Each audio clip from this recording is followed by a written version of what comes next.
Assalamu alaikum to everyone. Welcome to my channel Kubras to Light. எல்லாரும் எப்படி இருக்கீங்க? நான் ரொம்பவே சூப்பராக இருக்கேன். இன்றைக்கி நம்ம சேனலில் How to improve your handwriting part 2 advance level பற்றி பார்க்க போகிறோங்க. இதுக்கு முன்னாடி பேசிக் லெவல் part 1 நான் கீழே டிஸ்கிரிப்ஷன் பாக்ஸில் கொடுத்துருக்கேன். கண்டிப்பாக பார்க்காதவங்க செக் பண்ணுங்கள். First one comparison. உங்களோட ஓல்ட் ஹேண்ட்ரைட்டிங்கையும் நியூ ஹேண்ட்ரைட்டிங்கையும் நீங்கள் கண்டிப்பாக கம்பேர் பண்ணி பாருங்கள். நீங்கள் எப்படி ரீசெண்டாக எழுதுறீங்க, இம்ப்ரூவ்மெண்ட் ஏதாவது தெரியுதா அப்படிங்கிறத நீங்கள் ஓல்ட் ஹேண்ட்ரைட்டிங்கை கம்பேர் பண்ணி பார்த்தீங்கன்னா தான் உங்களுக்கு நல்லாவே இம்ப்ரூவ்மெண்ட் தெரியும். த next one is practice in unruled paper. நீங்கள் பிகினர் லெவல் தாண்டிட்டீங்க, அட்வான்ஸ் லெவலில் இருக்கீங்கன்னா கண்டிப்பாக நீங்கள் அன்ரூல் பேப்பர் யூஸ் பண்ணி எழுதுங்க. நீங்கள் எப்போ அன்ரூல் பேப்பர் யூஸ் பண்ணி எழுதினாலும் பென்சில் யூஸ் பண்ணி எழுதுங்க. ஃபர்ஸ்ட்டு நீங்கள் பென்சில் யூஸ் பண்ணி எழுதும்போது ஈஸியாக உங்களால் கம்ஃபர்டபுளாக எழுத முடியும். அதுக்கப்புறம் நீங்கள் பென் யூஸ் பண்ணி ஃபாஸ்ட்டாக எழுத பழகுங்க. முடிஞ்ச வரைக்கும் ஃபாஸ்ட்டாக எழுதுங்க. த next one is concentrate on writing. நீங்கள் எப்போ எழுதினாலும் உங்களோட கவனம், உங்கள் சிந்தனை எல்லாமே நீங்கள் எழுதுகிற அந்த பேப்பரில் தான் இருக்கணும். உங்கள் கவனம் சிதறக்கூடாது. அப்படி நீங்கள் எழுதும் போது தான் உங்களால் கான்சென்ட்ரேட் பண்ண முடியும். The next one is way of style. உங்களோட ஹேண்ட்ரைட்டிங் எப்படி இருக்குது, உங்களோட ஸ்டைல் எப்படி இருக்குது அப்படிங்கிறத நீங்கள் கண்டிப்பாக பேசிக் லெவலில் இருக்கும் போதே நீங்கள் தெரிஞ்சிருப்பீங்க. அந்த ஃபாண்ட்டை நீங்கள் யூஸ் பண்ணி ரொம்பவே ஸ்பீடாக எழுத கற்றுக்கோங்க. நீங்கள் எவ்வளோ ஸ்பீடாக எழுதுறீங்களோ அந்தளவுக்கு உங்களோட ஹேண்ட்ரைட்டிங் ஸ்மூத்திங்காக வரும்.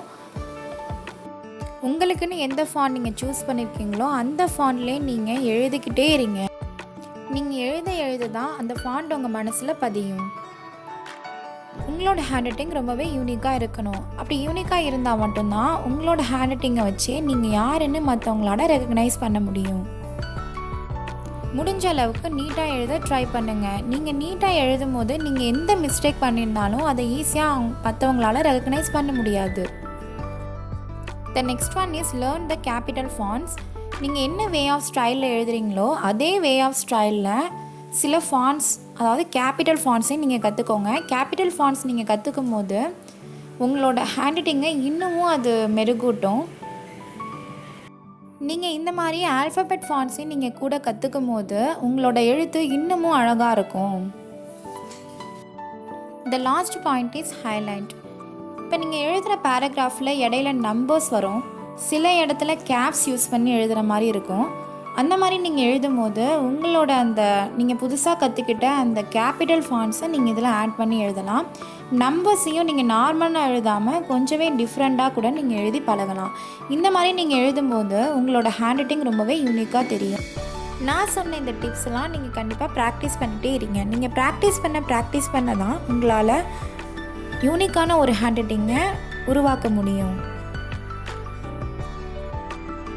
ரொம்பவே முக்கியமான டிப் என்னென்னா, என்னோட சேனலில் லைக் பண்ணுங்கள், ஷேர் பண்ணுங்கள் அண்ட் மறக்காமல் சப்ஸ்கிரைப் பண்ணுங்கள்.